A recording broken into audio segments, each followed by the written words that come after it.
Happy Tuesday. Happy Tuesday Talk Live podcast. How are you all today? Our guest today, you guys. It's going to be great. Yes, we're very excited. We have lots of good questions.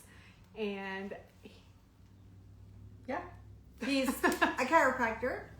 He opened a school. There he is. I see him. Okay, we're going to invite him.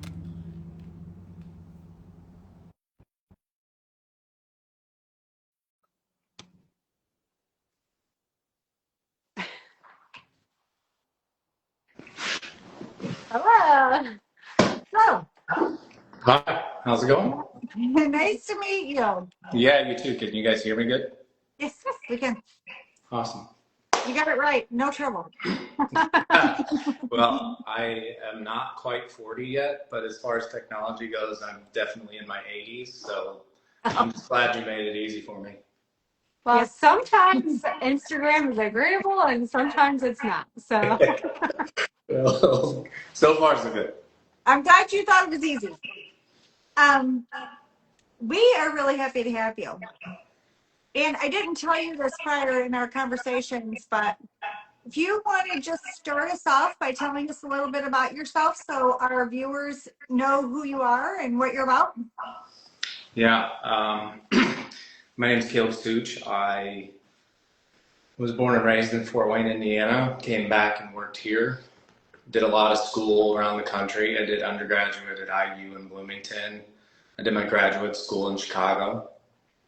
Became a chiropractor, came back here and worked for 4 years, and really felt like a lot of, I felt like I didn't have tools to fix the problems that were coming into my office.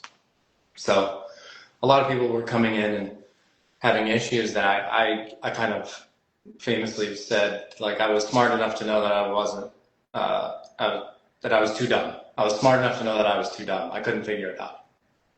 So I went back to school for functional medicine, and I was trained in Eastern medicine, which was extremely different than my very Western medicine doctorate degree. And I guess kind of cherry picked it. I took the best of both worlds and I tried to smash them together and use common sense. I really love common sense in medicine because there's a bunch of not common sense in medicine. And I started doing functional medicine, a lot of primary care things, a lot of chronic disease issues, and I started gaining some traction, and then COVID hit, and it was crazy because I was considered essential, so I stayed open. And then when the governor came down and said that we had to all put masks on, I wore them for about 1 day. And then I felt like I was doing something wrong because I didn't believe in it. And I also believed that it was against all of the laws that I govern myself by with, like, informed consent and a lot of these things. And so I made a post and I said, hey, we're not going to be following the governor's mandate. Here's the reasons why. And that probably for every patient that I lost, I gained 12 after I did that. So I then kind of gained some traction in the community for speaking up against medical tyranny and speaking for medical choice. So I had some moms ask me to come to their school and talk about what to do during COVID. And that's kind of a crazy long story, but that's kind of how I got involved in education. And since then, I mean, I've been doing this now 15 years.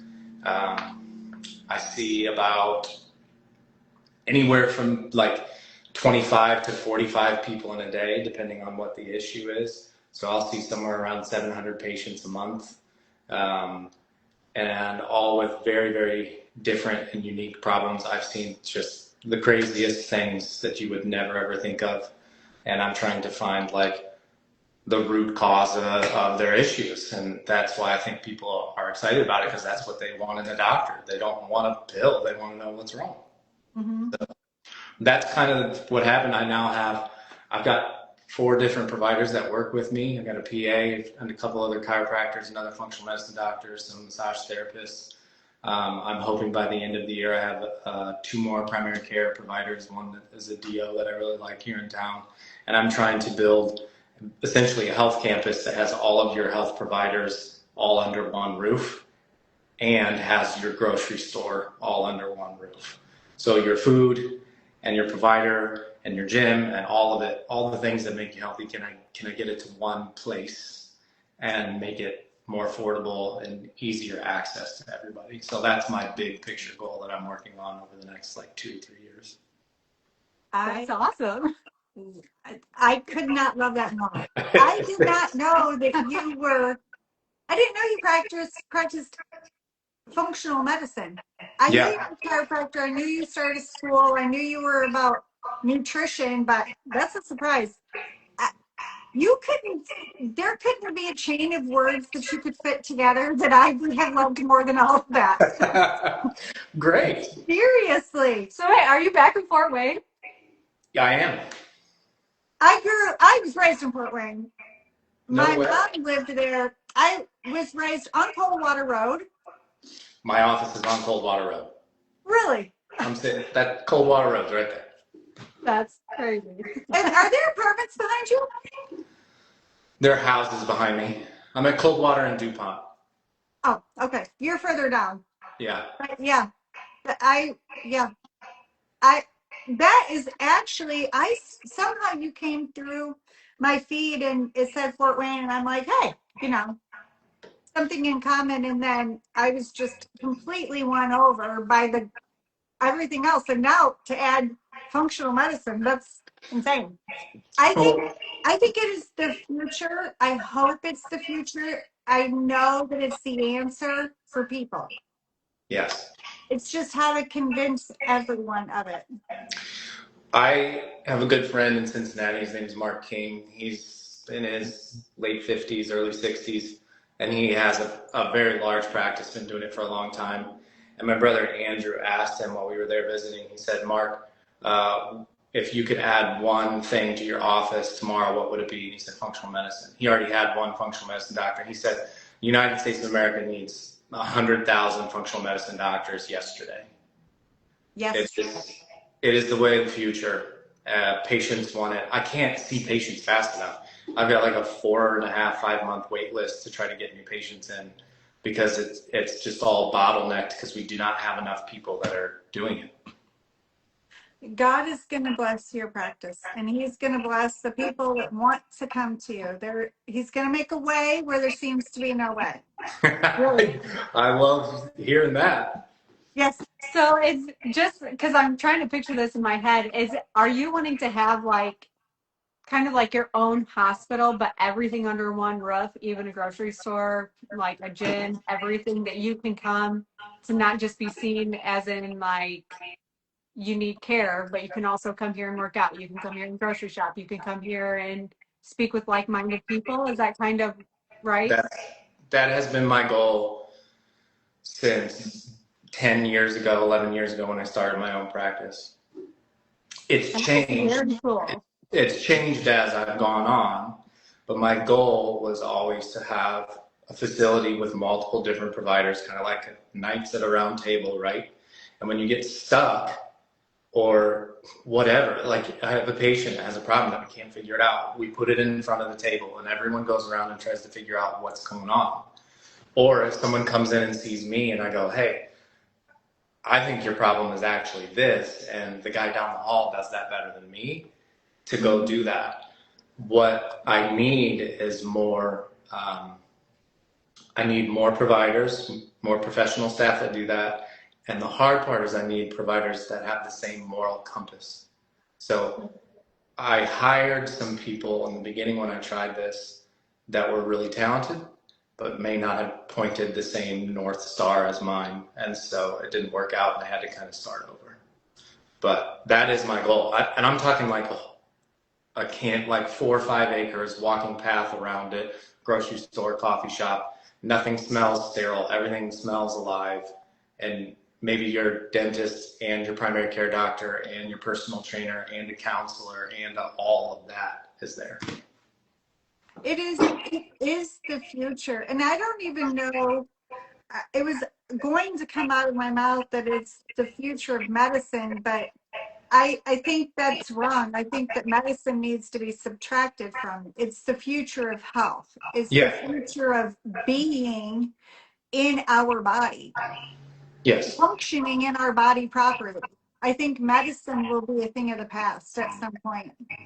And hopefully pharmaceutical drugs will be used for what they're best at, which is saving your life when you're dying. Mm-hmm. And these hospitals, that's what they were best at. And they've taken over purview of things that they're really not very good at. But it's just turned into disease management at this point. No solutions are being made. Mm-hmm. I am putting together a presentation tomorrow, actually, with some Fort Wayne business owners. And I was just kind of astounded at some of the numbers, because I was going through and looking at, okay, somebody comes in and has heart disease. How much does it cost for me to get rid of the heart disease? Because I see it all the time. Completely reverse heart disease, completely reverse inflammatory bowel disease like Crohn's or ulcerative colitis, completely reverse some of these things that they are unreversible. You have it for life. And it was 6 months of treatment. If you paid cash in our office, $3,600. And I'm looking at this and I'm going, oh my gosh, why have I not looked at this before? Do you know that heart disease is supposed to be like $2 trillion by 2050? The burden on the United States medical care. And so this is, you're exactly right, the way of the future. Disease management is expensive, and there's a lot of suffering that happens with it. Root cause resolution, that now we're talking. So what you're trying to do, because I feel like I've kind of ran into this a little bit, would insurance cover a lot of what you do, or do you find that you're like in that in between? Most insurances are not covering what we do, more and more and more. Yeah. And part of what I'm trying to put together, the solution for that, because I've always said, I really hate, the part about functional medicine that I hate is like, you have to be wealthy to be healthy. And Right. that's frustrating to me. I grew up super poor. My dad's a pastor. My mom stayed home and raised 4 kids on a pastor's income. So that's sensitive to me. So what I'm trying to put together would be a system that could subvert the insurance model to where a family would pay us a monthly fee. I have been to a couple of offices that have sliding scales like that. And so then we would just be there to handle their health care needs. And if I had all of the personnel to it, I mean, you wouldn't need to go anywhere else. So Right. if your kid gets an ear infection and needs, an antibiotic, which we don't even have to get there. But if I have to get that, we would have the ability to do that. And we just totally cut out the insurance model. I want to ask you something. I feel very curious about this because I've seen it time and time again, and I don't know what the answer is. So there was lots of things that happened during COVID where people said, you know what, I'm not going to do what the government is telling me to do. I'm going to do something else. And a lot was because their conscience was overriding the government. They just couldn't do it. Did it feel courageous, or did it just feel simple, like this path that I'm on is straight? I'm not going to go in a different one. Oh, it was, and it was a little nerve-wracking to do it. And I got turned into OSHA, and they tried to audit me. I had a group of moms at the school that I came and spoke hire a private investigator to dig up dirt on me. I had to hire a lawyer. They made some allegations about me and my license and practicing medicine. And so, yeah, when you start to flex the muscle of courage, it gets easier and easier to do it. And I don't know, it wasn't a fight that I ever really wanted to pick, but I think that that's probably the right ones to stand up for. It's like, okay, this is going to be a silly example, but I read a book called Ordinary Men. Ordinary Men is about how do you take a normal 20 to 30-year-old man in Germany who worked, a 9-to-5 job. How do you get him to take a pregnant woman out in the field and shoot her in the back of the head? Because a lot of the Nazi soldiers were just ordinary men. And the way that you do that is psychologically you push them to a level, and right before they say no, you back off. And then you push them again past where they're comfortable, and then you back off. And then you push them again, and then you back off. And that was what I saw with COVID, and they were going to push us, and they were going to push us. And it was 2 weeks to flatten the curve, right? And it was just 2 weeks. Just do what we say for 2 weeks. And I was like, no. At some point I said, I am saying no now because I know what's coming next. They are going to put a vaccine onto this, and they're going to attach my ability to spend money or my ability to travel on this. So I'm going to say no now to this mask thing. And the more I said no, it got easier and easier to say no, because I was just saying, no, this is a line that I'm not moving past it because I don't feel comfortable with what's behind it. If that makes sense. Amen. It does make sense. I haven't read Ordinary Men. I feel afraid to read it. I've heard it's pretty brutal. I didn't finish it. It was very difficult. Yeah. I got like 90% of the book done. And I was like, I think I got the point. It was hard. Well, obviously it did something for you. So I'd like to start on the questions because I love these questions. I cannot wait to hear how you answer them. Are you ready to get started? I'm ready. Okay. What is the connection you feel between physical health, mental health, and spiritual health? So C.S. Lewis has a quote I say to people all the time. Sometimes our brains and our bodies are so well connected, sometimes they share each other's diseases. When you have a significant amount of mental issues, stress, betrayal, grief, anxiety, oftentimes that manifests inside of the body somewhere else. And we know this, there's a neurologic term for it, but something called viscerosomatic referral.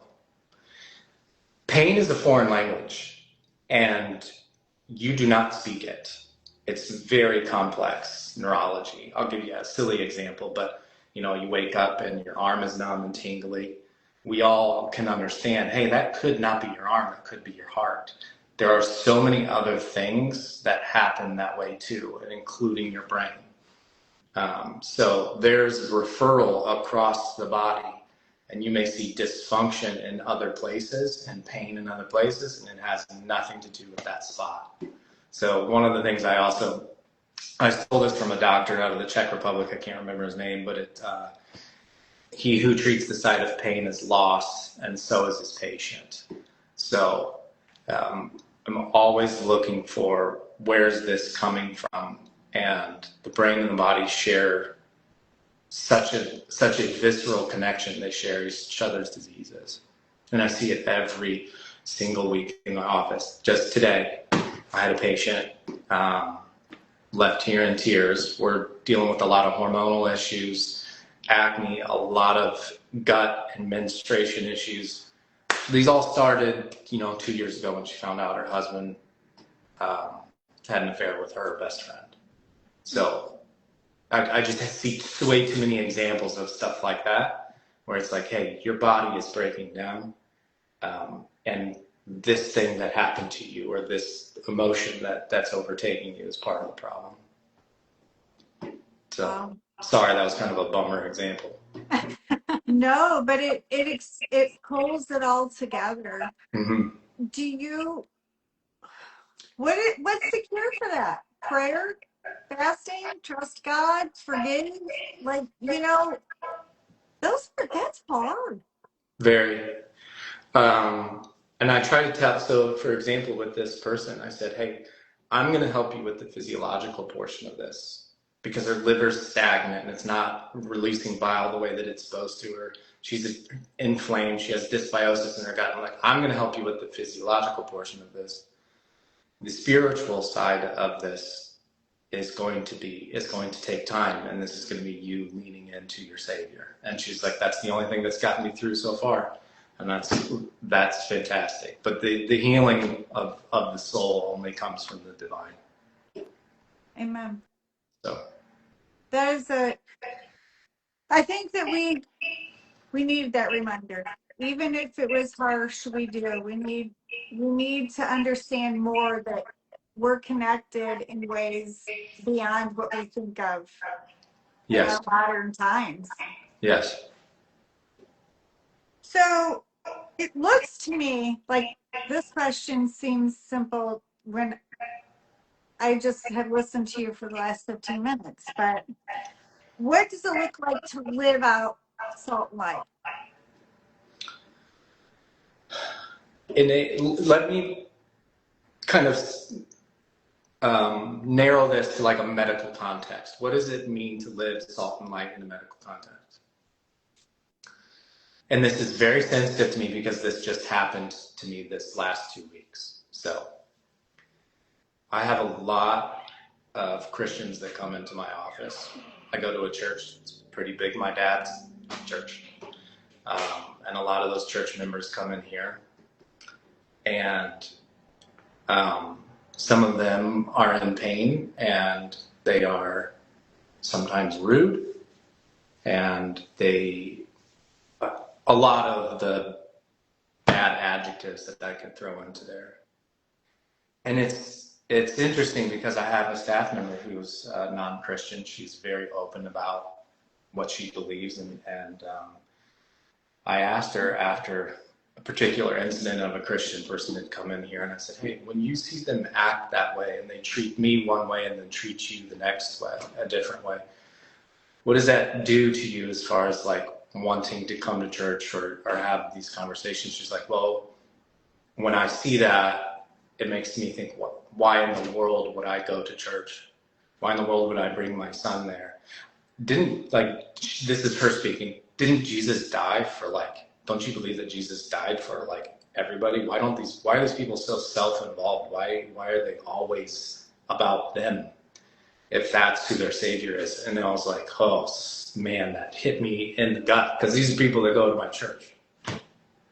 And this is a woman who's a non-Christian. But I think what it means to be salt and light in the medical context is to suffer well. When you have a diagnosis, when you have something that ails you, especially if it's something that's chronic, and you've begged and asked God to take it from you, and his answer is no,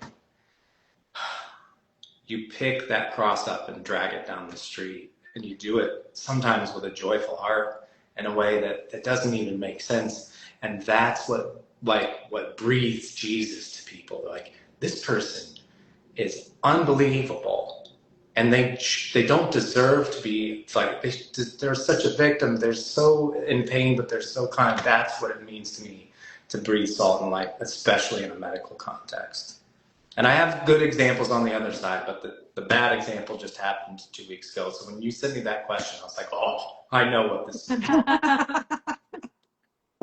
Yeah, I know. I think about it so often. It's so easy these days to, not just in a medical context, back to, the previous question, the spiritual, mental, and physical. It's cliche, but you really don't know what someone's going through. No. And you really don't. So when we wave the banner of Christ, should be the best example that we can. Yes. And people are watching you. Oh, they're watching. A silly example, but this is, you can breathe Christ in your doctor's office at your doctor's appointment where something happens. Maybe it was even a front desk person's fault, but how you treat them and how you talk to them, that matters. Yeah. So that's what I think it means to breathe salt and light, especially in a medical context, is to be able to suffer well. I think it's true. I think it's very true.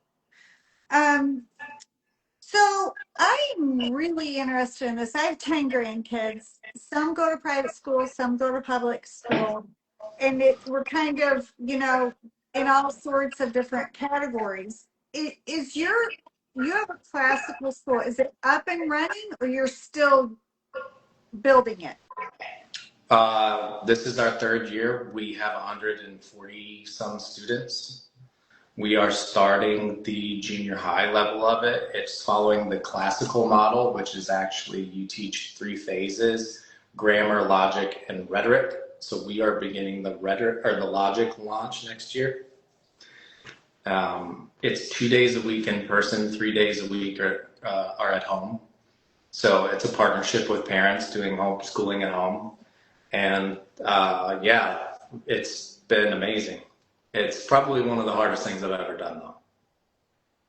So you couldn't possibly have time to teach there No. yourself. You just hired your teachers, or how did you do that? I told you I went into schools during COVID, and it was so disgusting, the education. COVID made education so difficult, and they hung on to it for forever. I don't know if it was like that where you guys are at, but they had kids masked for forever and then spaced apart and couldn't do reset. There was just so many nonsensical things. And I was in the school enough times that I said, my daughter was like 3 at the time, my oldest, and I said, we need something better than this. I'm going to start a school. We need something better. And I'm just kind of ornery in that way, right? If like there's something that I have to be a part of and it's not very good, I'm like, oh, I'll build a better one over here. And so I just kept saying that for a long enough period of time. And it was just really heavy on my heart to do it. I don't use the word called too often, but this one was. And about 2 weeks after I went to my church elders and said I would like to put a school on this campus, Linda Pearson, who was the head of private Christian school for 40 years, emailed my dad and said, hey, have you ever thought about putting a school on your campus? So she and I had lunch, and we were going to start a kindergarten. And when Linda came, we started K through 6. And it had some wiggle in here and there, and we dropped a couple of grades, but we started with 50 people. We're at 150 3 years later. And we've got multiple teachers. And I told you, I see 700 people in a month.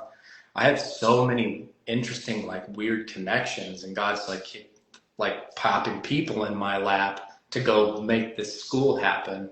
And I'm like, yes, sir, I'll go do it. So I'm the board chair. So I still am very heavily involved. I don't teach there on a day-to-day. My goal, and I haven't really said this to too many people, so why don't I just put it on the internet? My goal is the rhetoric, the rhetoric stage, which is high school. If I have any students in the school that are interested in a pre-med or a medical degree, that they would do part of their learning on my health campus. So that would be my pie in the sky dream. So one of my daughter and I started this business. God infiltrated our minds and hearts in more ways than we could count. But once we got started, this quote came to mind, and it says, once you make a decision, the universe conspires to make it happen. Have you ever heard that quote before? No, I like it. I see it happen. I see it in your life. It keeps coming to mind with everything that you said. You make a decision, the universe says, let's go. Yeah. It's a beautiful quote, and it's true. And that's really kind of how I've lived my life. My brother rolls his eyes at me because I say too many things. He's like, kind of lock it down. But it's like, no, I will say I'm going to start a school for a year, and then I have to like kind of keep myself accountable. And then I started a school board first, and then it was just like, yeah, this is almost like manifesting things to happen. And yeah, I like that. I like that a lot. Yeah. It seems to fit perfectly for you. You can take it and run with it. Someone just asked, is 44 years old too old to go to the school? You know, maybe not your new school. Sixth grade? we're K through 6, K through 7th right now. So And one 44-year-old. and what? Yes. So, how do you say your last name? Well, it's Romanian, so you're supposed to pronounce it Suciu in Romania, but I've been Such my whole life. So Suchu? yeah. What school, what church do you go to? So my dad was the pastor at Wallen Baptist. Wallen Baptist sold everything they had years ago and moved down into the inner city. If you're familiar with Fort Wayne, they bought the old YWCA on Wells Street, fixed that campus up, renamed the church. It's called Headwaters.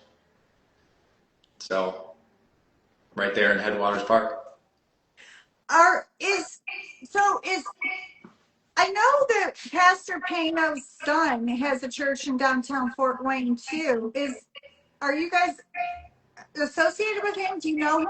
Pano, is he Calvary Temple? Yes. No, we're not associated with them at all.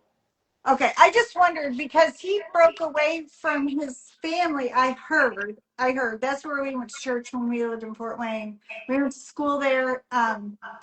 And then I heard that he broke away from his family and he started a church of his own downtown Fort Wayne. I wasn't sure if it was in. Yeah, Calvary Temple is gigantic and beautiful campus. I don't know how they're doing. I haven't been there in a while.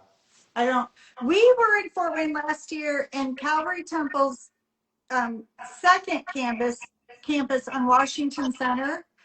That's not Calvary Temple anymore. That's something else. I can't remember the name of it. But Yeah. I don't know. Well, the Headwaters is the church I go to now. It was Wallen Baptist. It's been around. My dad's been the pastor. He was the head pastor there for 40 years. He just recently partially retired, and my brother Luke actually is now the head pastor there, and it's the transition's been really good. Good. I love church. I love church so much. I love to visit churches. We actually came to Fort Wayne last year to visit Calvary Temple, but it wasn't Calvary Temple anymore. But it was still nice. Cool. Okay.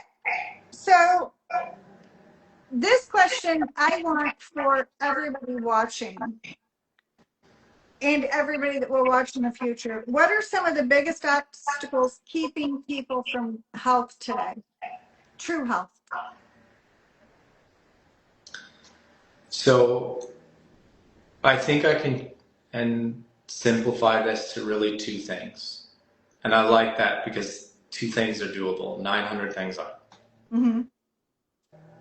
I believe almost every single thing that comes in my office is a result of environmental toxins doing this and nutrient quality in our food doing this.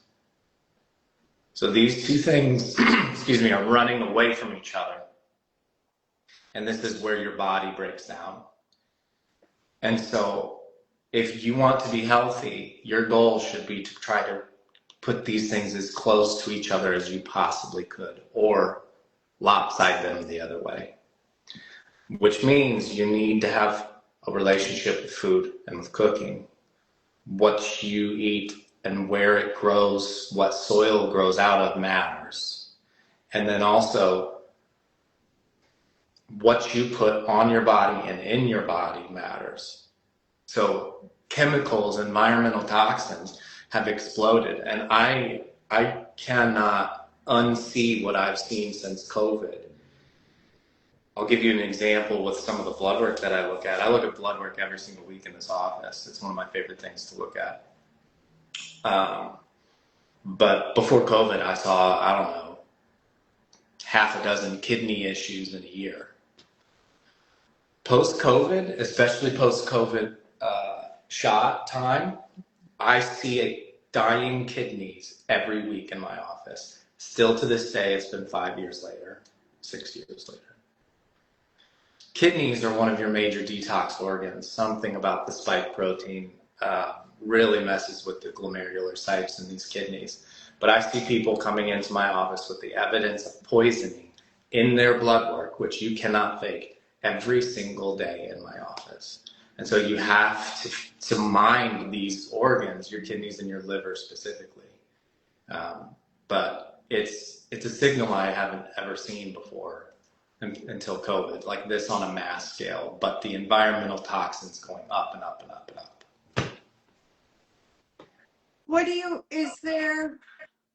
I'm sure there's not a quick fix, but what do you tell people when they come in with that high levels of toxins? I check their diet. What are they eating? I have kind of 5 big no-nos that I try to have people stop eating. Enriched wheat and high fructose corn syrup are the 2 big ones for me. So if you want to pickle your liver really fast, drink a whole bunch of high fructose corn syrup, and it'll sneak its way into salad dressings and dipping sauces and all that fun stuff. But so enriched wheat flour, high fructose corn syrup, added white sugar. So not all sugar is terrible for you, but the added sugar stuff is bleached sugar. Food dyes and preservatives, and then seed oils. So those are my 5 major ones. If someone's totally green and comes to see me and they're eating a standard American diet, those are the first things that we're trying to get rid of.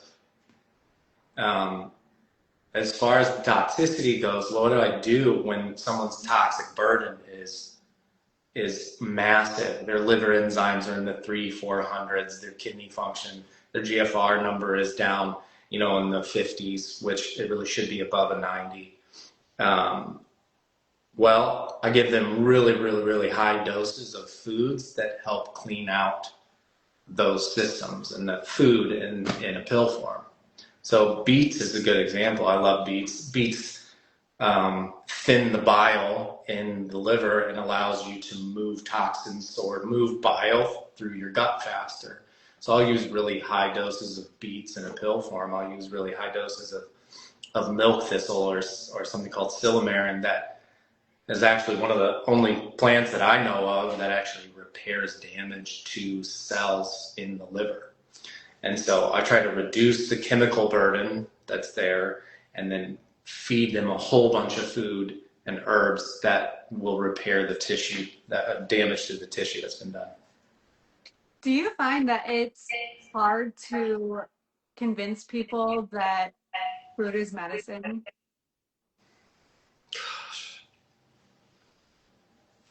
It's easier than it used to be. Oh, that's good.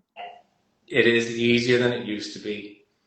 But what's really frustrating, at least in this part of the country, it's hard to do it with just food.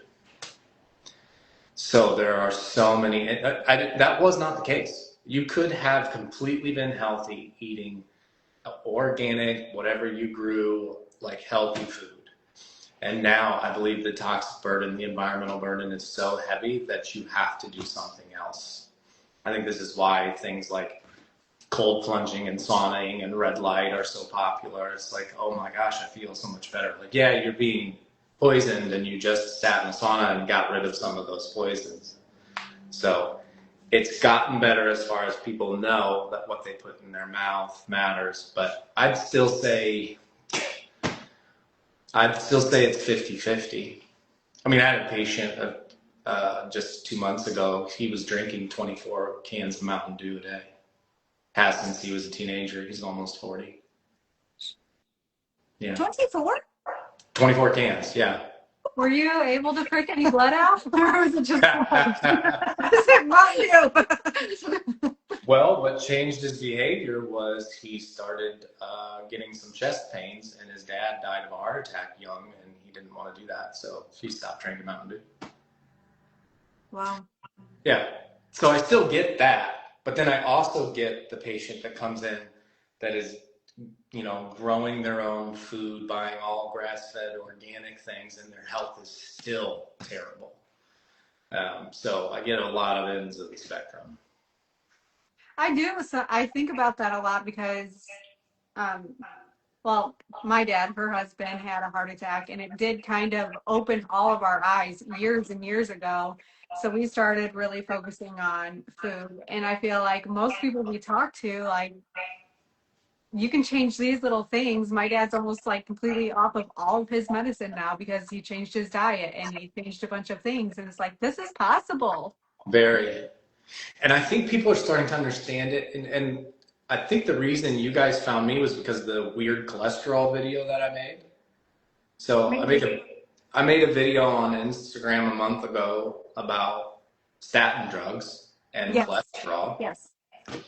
And it's crazy. I get 100 new followers a day still because of that video.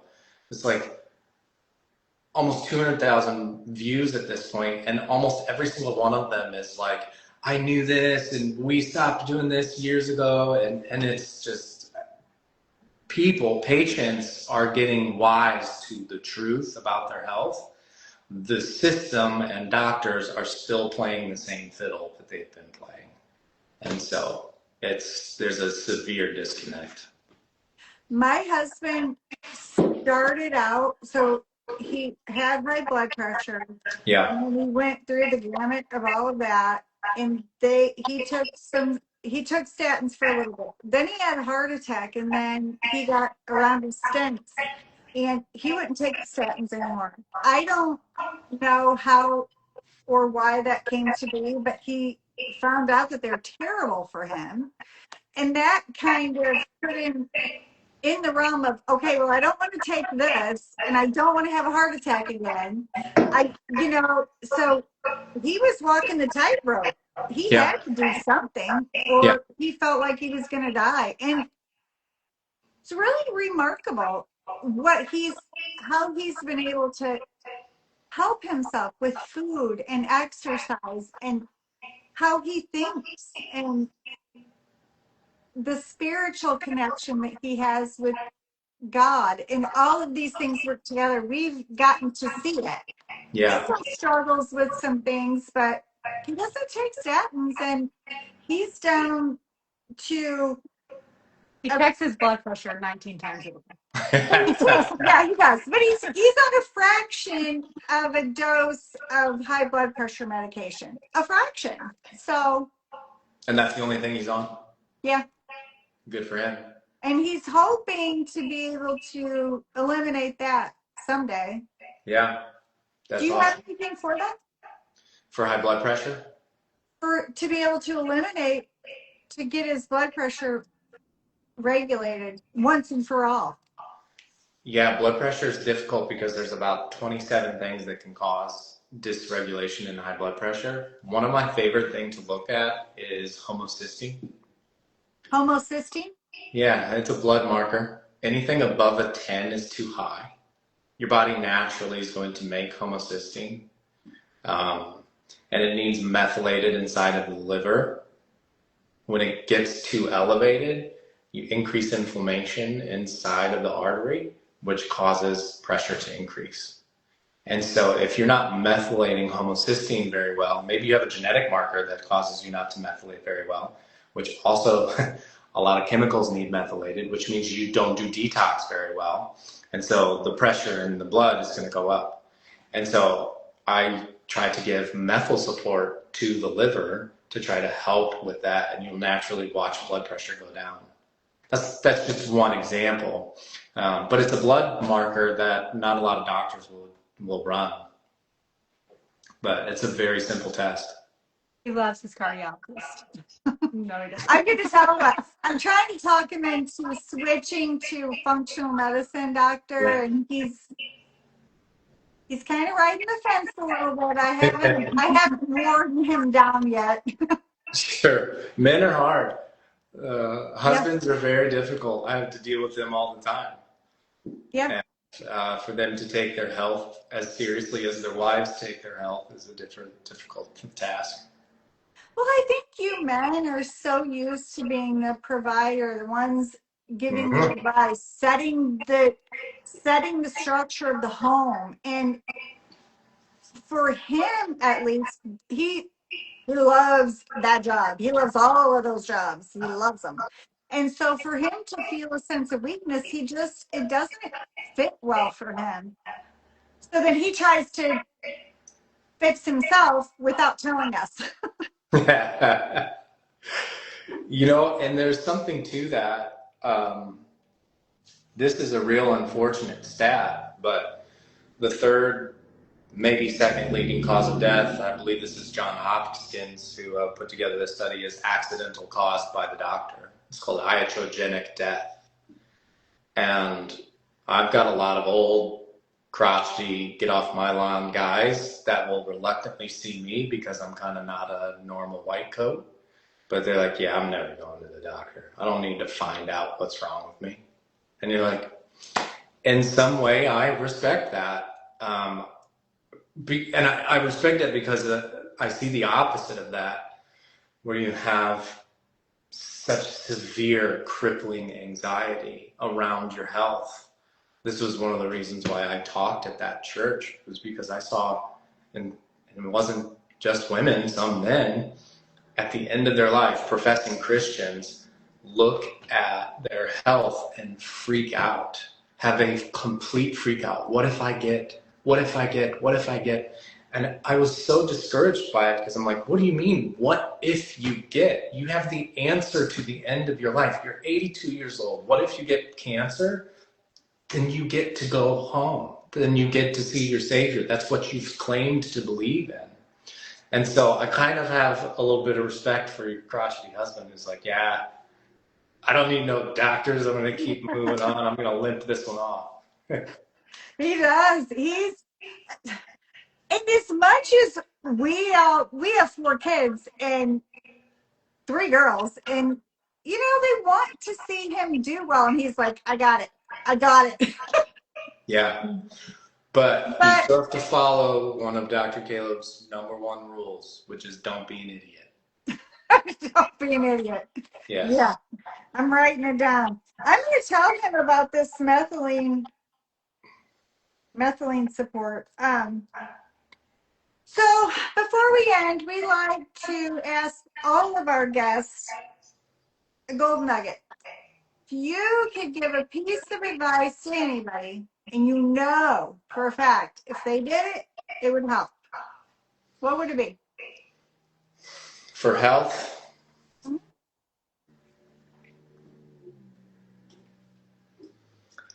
I think that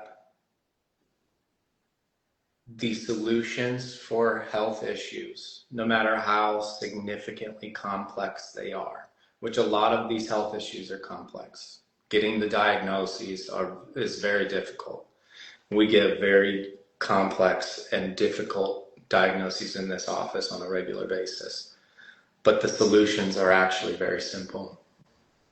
And if you ruminate on the complexity of the diagnosis, a lot of times people translate that to there must be a very complex answer to this. And they dig and they dig and they dig and they dig.